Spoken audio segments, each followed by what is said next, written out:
Hi hello നമസ്കാരം. പുതിയ വീഡിയോയിലേക്ക് ഏവർക്കും സ്വാഗതം. ഇന്ന് ഗോതമ്പ് പൊടി വെച്ചിട്ട് നല്ല സോഫ്റ്റായിട്ടുള്ള ഒരു ഉണ്ണിയപ്പം ഉണ്ടാക്കിയെടുക്കാം. നല്ല രുചിയായിട്ട് നമുക്ക് ഗോതമ്പ് പൊടിയിൽ തന്നെ ഉണ്ണിയപ്പം തയ്യാറാക്കി എടുക്കാൻ പറ്റുന്നതാണ്. അതിന് ഞാനിവിടെ ഒരു ബൗള് ഗോതമ്പ് പൊടി ചേർത്ത് കൊടുക്കുന്നുണ്ട്. അതിൻ്റെ ഒപ്പം ഒരു 2-3 സ്പൂൺ അരിപ്പൊടിയോടെ ഞാൻ ചേർത്ത് കൊടുക്കുന്നുണ്ട് കേട്ടോ. അതിന് ശേഷം നമുക്ക് നല്ല പാളയം കുടം പഴം അല്ലെങ്കിൽ പൂവൻ പഴമോ ആയാലും മതി. ഞാനിവിടെ 2 പാളയം കുടം പഴം നന്നായി വട്ടത്തിൽ ചെറുതായി അരിഞ്ഞ് മിക്സിയുടെ ജാറിലേക്ക് ഇട്ട് കൊടുക്കുന്നുണ്ട്. അതുപോലെ തന്നെ മധുരത്തിനാവശ്യമായിട്ട് നമുക്ക് ശർക്കര പാനിയായിട്ട് ചേർത്ത് കൊടുക്കാം. ഞാനിവിടെ നല്ല ശർക്കര പൊടി ആയതുകൊണ്ട് ശർക്കര പൊടി നേരെ ഡയറക്റ്റ് ചേർത്ത് കൊടുക്കുകയാണ്. ഇനി നമുക്ക് ഇതിലേക്ക് ആവശ്യത്തിന് വെള്ളം ഒഴിക്കാം. ഏകദേശം ഇതൊന്ന് അരച്ച് കിട്ടാൻ പാകത്തിന് വെള്ളമൊഴിച്ച് നമുക്കിത് നല്ല പേസ്റ്റ് രൂപത്തിൽ അരച്ചെടുക്കാവുന്നതാണ്. നല്ല കുഴമ്പ് പോലെ എന്നൊക്കെ പറയും പോലെ നല്ല സോഫ്റ്റായിട്ട് കട്ടകളൊന്നുമില്ലാതെ നന്നായി ഇത് ഒന്ന് അടിച്ചെടുത്ത് ഇനി ഇത് ഇപ്പോൾ തന്നെ ചുടാമോ എന്ന് ചോദിച്ചാൽ ചുടാം. പക്ഷെ ഉണ്ണിയപ്പം നന്നായി പൊന്തി വരണമെങ്കിൽ ഇതിലേക്ക് അല്പം സോഡാ പൊടിയോ അല്ലെങ്കിൽ ബേക്കിംഗ് സോഡയോ ഒക്കെ ചേർത്ത് കൊടുക്കേണ്ട ആവശ്യമായിട്ട് വരും. അപ്പോൾ നമുക്ക് അതൊന്നും ആവശ്യമില്ല. അപ്പോൾ നമുക്ക് കുറച്ച് നേരെ ഈ മാവ് ഒന്ന് റെസ്റ്റ് ചെയ്യാൻ വെച്ചാൽ മതി. ഏകദേശം ഒരു 4 മണിക്കൂറൊക്കെ ഇതിങ്ങനെ നന്നായി ഒന്ന് ഇളക്കി യോജിപ്പിച്ച് റെസ്റ്റ് ചെയ്യാൻ വെക്കാവുന്നതാണ്. അങ്ങനെ ഒരു 4 മണിക്കൂറിന് ശേഷം നമുക്കിത് നേരെ ഡയറക്റ്റ് ചുട്ടെടുക്കാം. അല്ലെങ്കിൽ പിന്നെ നമുക്ക് ഇതിനകത്തേക്ക് സോഡാ പൊടിയും ബേക്കിംഗ് സോഡ ഒക്കെ ചേർക്കേണ്ടതായിട്ട് ആവശ്യം വരും. അപ്പോൾ അങ്ങനെ ഒന്നുമില്ലാതെ നമുക്ക് ഹെൽത്തിയായിട്ട് ഇത് റെസ്റ്റ് ചെയ്ത് വെച്ചതിന് ശേഷം നമുക്ക് ചുട്ടെടുക്കാം. ഇനി ഇത് ഞാൻ ഏകദേശം 4 മണിക്കൂർ മാറ്റി വെച്ചിട്ടുണ്ട്. ഇനി 4 മണിക്കൂറിന് ശേഷം നമുക്ക് ഇതിലേക്ക് കുറച്ച് തേങ്ങാക്കൊത്ത് വറുത്ത് ചേർക്കാം. കാരണം അങ്ങനെ തേങ്ങാക്കൊത്ത് വറുത്ത് ചേർക്കുന്നതിന് കൊണ്ട് ഇടയ്ക്കൊക്കെ ഈ ഉണ്ണിയപ്പം കടിക്കുമ്പോൾ ആ വറുത്ത തേങ്ങാക്കൊത്ത് കടിക്കുന്നത് എനിക്കിഷ്ടമാണ് കേട്ടോ. അങ്ങനെ ഇഷ്ടമുള്ളവരൊക്കെ ഒന്ന് പറയണേ. ഇനി ഞാൻ അങ്ങനെ തേങ്ങാക്കൊത്ത് വറുത്തെടുക്കാൻ വേണ്ടിയിട്ട് ഒരു പാൻ അടുപ്പത്ത് വെച്ച് അതിലേക്ക് 2 സ്പൂൺ നെയ്യ് ഒഴിച്ചു കൊടുക്കുന്നുണ്ട്. ആ നെയ്യിലേക്ക് ചെറുതായി അരിഞ്ഞു വെച്ചിരിക്കുന്ന തേങ്ങാക്കൊത്ത് ചേർത്ത് കൊടുക്കാം. അതിന് ശേഷം തേങ്ങാക്കൊത്ത് ഇത് നന്നായിട്ട് ഒരു ബ്രൗൺ കളറാവുന്നത് വരെ വറുത്തെടുക്കാം.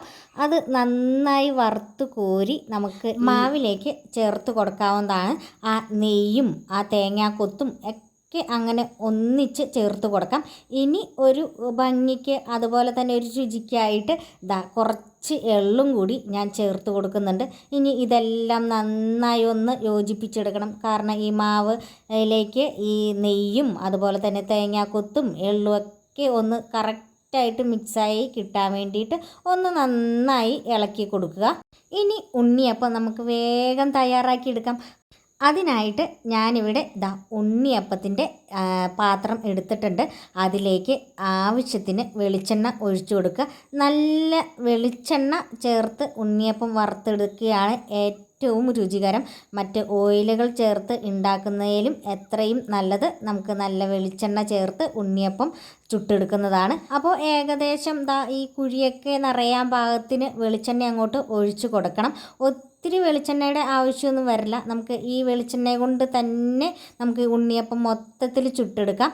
അതിനായിട്ട് വെളിച്ചെണ്ണ നന്നായി തിളച്ച് ചൂടായതിന് ശേഷം മാത്രം ഓരോ സ്പൂണായിട്ട് ഞാൻ ഈ ഓരോ കുഴിയിലേക്ക് ഇങ്ങനെ ഈ ഉണ്ണിയപ്പം ത്തിൻ്റെ മാവ് ഒഴിച്ചു കൊടുക്കുന്നുണ്ട്. ഞാനിവിടെ കൃത്യമായിട്ട് ഒരളവ് കിട്ടാൻ വേണ്ടിയിട്ടാണ് ഓരോ സ്പൂണായിട്ട് ഒഴിച്ചു കൊടുക്കുന്നത്. ഇനി നിങ്ങൾ ഉണ്ടാക്കുമ്പോൾ എപ്പോഴും ഒരു ഗ്ലാസ്സിലേക്ക് ഇത് പകർത്തി ആ ഗ്ലാസ്സിൽ നിന്ന് ഇങ്ങനെ ഓരോ ഇതിലേക്ക് ഹോളിലേക്ക് ഒഴിച്ചു കൊടുത്ത് നമുക്ക് ഉണ്ണിയപ്പം പെട്ടെന്ന് ചുട്ടെടുക്കാം കേട്ടോ. പിന്നെ ഞാൻ ആ സ്പൂൺ എടുത്ത് അതായൊരു വശമായതുകൊണ്ട് അങ്ങനെ തന്നെ ഉണ്ടാക്കിയെടുക്കുന്നു എന്ന് മാത്രം.